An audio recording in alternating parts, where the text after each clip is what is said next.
अस्सलामु अलैकुम वरहमतुल्लाहि वबरकातुहू। हम में से हर कोई शख्स ये चाहता है कि हर चीज़ इसकी मर्ज़ी के मुवाफिक हो, जिस तरह ये चाहे हर हालात इसके मुताबिक ढलते रहे। ऐसा नहीं हो सकता। कभी गमी के हालात आते हैं, कभी खुशी के हालात आते हैं, और इस दुनिया के अंदर तरह तरह के हालात हमारे ऊपर आते रहते हैं। कभी कारोबारी एतबार से है, कभी किसी और एतबार से है, लेकिन हमें इसमें अपने आप को कमज़ोर नहीं बनाना चाहिए।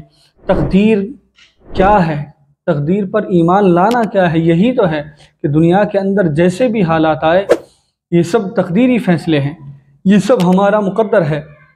चुनाचे कभी हमें इन हालात से नहीं डरना चाहिए।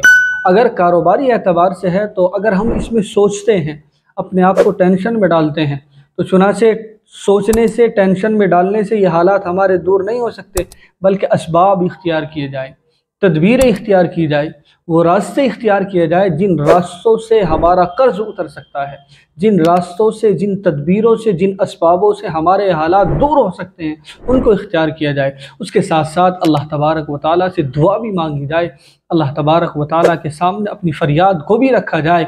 मैं एक दुआ आपके सामने ज़िक्र करूँगा, आप उसको स्क्रीन पर भी देख सकते हैं। वो दुआ क्या है, मैं आपको पढ़कर सुनाता हूँ।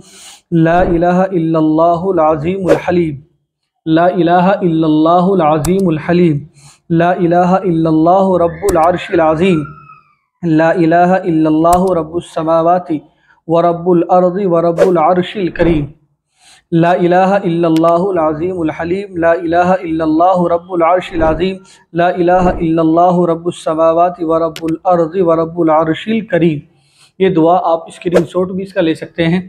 आप चलते फिरते इस दुआ को पढ़िए, अल्लाह से दुआ कीजिए। इन हालातों को ख़त्म करने वाला अल्लाह की ज़ात है।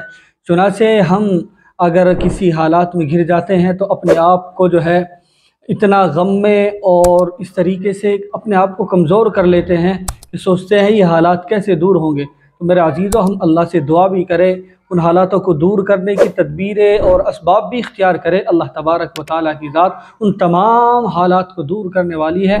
अल्लाह से दुआ कीजिए, अल्लाह के सामने जो है रोइए, गिड़गिड़ाइए, 5 वक्त नमाज़ों की पाबंदी कीजिए, कुरान करीम का एहतमाम कीजिए, इस्तग़फ़ार का एहतमाम कीजिए।